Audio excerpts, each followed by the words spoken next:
నా పేరు కళావతి సార్. మళ్ళా అంటే నన్ను వాళ్ళ అన్న పేపర్ ఇది ఇచ్చిండు, కంప్లైంట్ ఇచ్చిండు. అమ్మాయిని ఎత్తుకుపోయి నాకు తెలియదు, పేపర్కి ఇచ్చిండు. కంప్లైంట్ ఇస్తే నన్ను పిలిపించింది సార్. 3 నెలల వచ్చినప్పుడల్లా టార్చర్.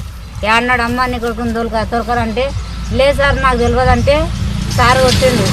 సారు 10 సార్లు అన్నీ ఒకసారి 32 దెబ్బలు కాళ్ళకు కొట్టిండు సార్. నిలబడి 32 దెబ్బలు కాళ్ళకు కొట్టిండు, 15 దెబ్బలు చేతిలో కొట్టిండు, 4 దెబ్బలు కాళ్ళకు కొట్టిండు. మళ్ళీ అంటే ఏమే అట్లా మాట్లాడుతావు, నీళ్ళు పోయిండు సార్ అంటే నీళ్ళు పోయింది, వస్తా అని అన్నాడు. మళ్ళీ పెట్రోల్ దివ్వి పెట్టిండు సార్. నాకు ఇంత ఆపద పెట్టి ఇంత ఘోరంగా నన్ను చేసిండు. ఈ టౌన్లో ఎప్పుడు 9 గంటలకు రావాలి, 9 గంటలకు పోవాలి. ఒకరోజు 11 అయింది. 11 గంటలకు నేను కుడిచెరక్కడ అనుకొని 12 గంటలకు లేచి మళ్ళీ అట్లేం కూర్చొని 4 గంటలకు ఇంటికి పోయినా. ఇంత ఘోరంగా చేసిండు నాకు. రోజు 3 నెలలు అవుతున్నది. 3 నెలలకు పోయి 9 గంటలకు రావాలి, 9 గంటలకు పోవాలి, 9 గంటలకు రావాలి, 9 గంటలకు పోవాలి. మళ్ళీ అంటే నీ కొడుకు ఏడున్న సంగతి నాకు తెలుసామా, నీ కొడుకును గన్నతో చంపుతా, నీవు అడ్డం వస్తా అంటే నిన్ను కూడా చంపేసి వస్తామా అన్నాడు.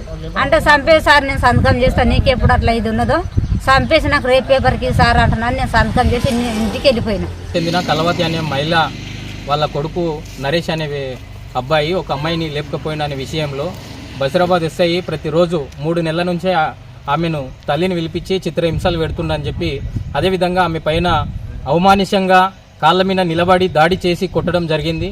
అదేవిధంగా ఆమెను ప్రతిరోజు అంటే 9 గంటల వరకు పిఎస్కు రమ్మని చెప్పి రాత్రి 9 గంటల వరకు కూర్చునబెట్టి తీవ్రంగా మానసికంగా అనేక రకాలుగా ఇబ్బందులు పెడుతున్నటువంటి పరిస్థితి ఉంది.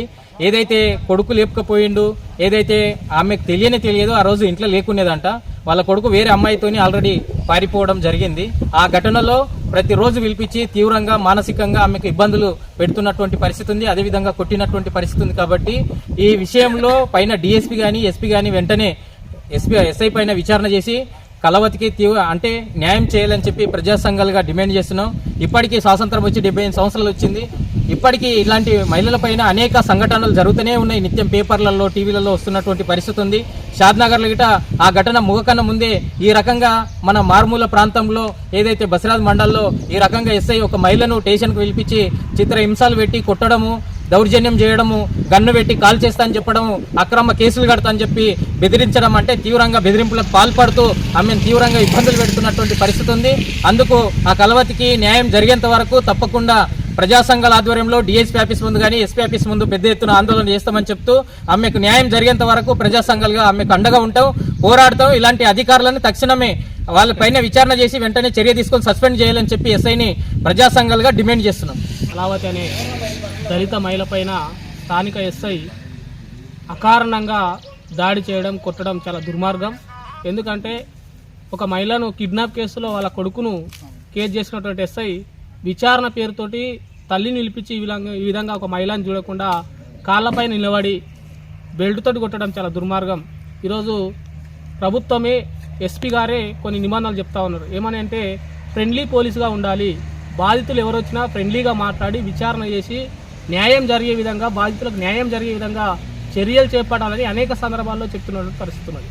కానీ ఇదే బసిరాబాద్ మండలంలో, వికారాబాద్ జిల్లాలో బసిరాబాద్ మండలంలో ముఖ్యమంత్రి ఇలాకాలో ఒక ఫ్రెండ్లీ పోలీస్ విధానానికి వ్యతిరేకంగా ఈ విధమైన చర్యలు చేపట్టడం చాలా దుర్మార్గం.